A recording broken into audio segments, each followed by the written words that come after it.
We have been talking about outsourcing business processes and including data collection, which is also a part of business process. In this series of videos, we are going to talk about the vendor due diligence. To begin with, in this video, why is it required? Welcome to my YouTube channel where you daily see new content on data privacy.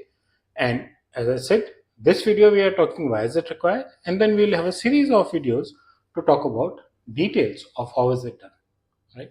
So why does it matter? Why should you do vendor due diligence when you are outsourcing data? The data that a principal that I am giving you, the fiduciary, is your ownership. You came to me with your brand name and said, I need this information to give you this service. And I gave it to you. I don't know who is processing it, in-house or outsourced. So for me, you are the contact point and you are responsible for my data. Any of the processes that happens, how is it stored and all, while as an outsourced thing, you are getting it done from a vendor, but from a ownership point of view, it is your ownership. And all regulators, including DPDP Act, says that the data fiduciary is responsible. Accountability does not end up at just outsourcing, right? You are running a service business, you are collecting someone's information, not for outsourcing.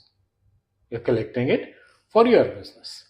So the principals, as I mentioned earlier, have shared it with fiduciary, and it's the fiduciary's responsibility and accountability to ensure that they are able to meet the privacy and security standards. Now, since you are giving it to someone else, you should ensure whether they are meeting these standards or not.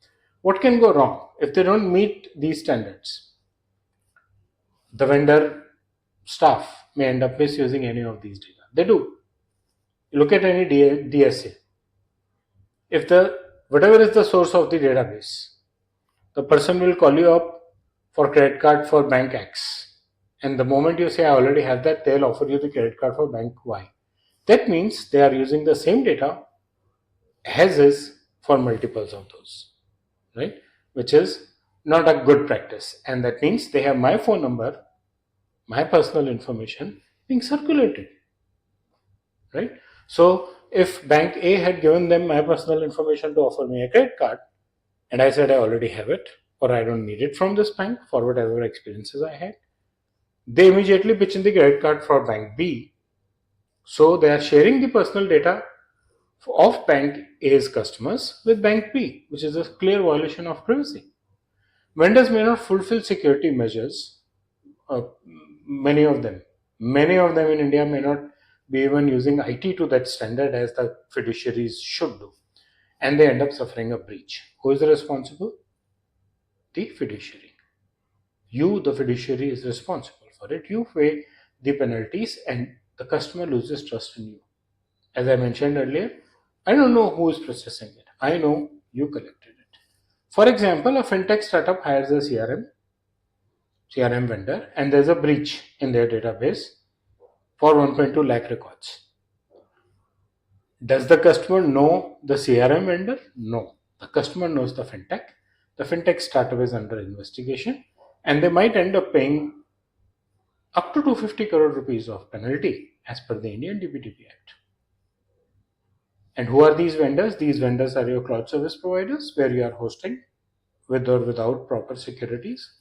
Payroll and HR tech providers, you are not cloud vendors but non-cloud vendors. You definitely send out your payroll.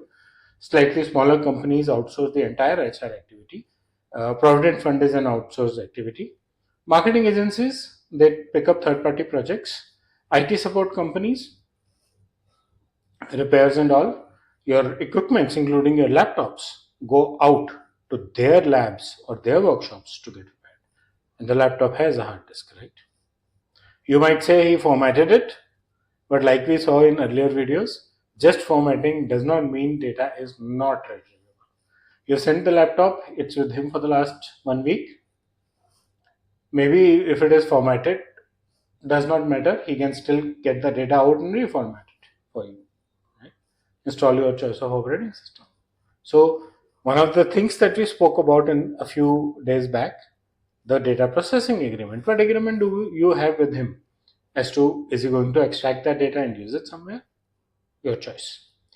And the bigger one, the pure business process outsourcing, which example we discussed that a bank has given the database to an outsource agency to offer credit cards.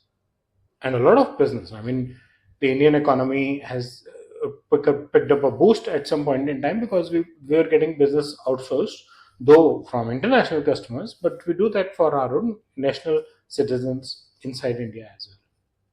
CRM and SaaS providers. So, important. What is important? Due diligence will help you protect and prevent any kind of risk. Non-compliance can be avoided if due diligence is done. At least you could go back to the regulators and say, I did due diligence. Maybe the volume of wine is lesser. Right? I'm saying maybe. However, the reputational damage would still happen. You have the paper does not mean that, I won't feel bad that my data went off. Oh, you have the document with you. It demonstrates your privacy seriousness, and therefore it is important that it is not a matter of just outsourcing your business processes, it's a matter of performing due diligence also. So please make sure that you perform due diligence whenever you are outsourcing any business activity, especially involving personal data of your prospects and customers. I hope you like the content of the video. Please press the bell and the like icon, subscribe to my channel. We'll talk more about due diligence itself and share your feedback in the comment section. Thank you.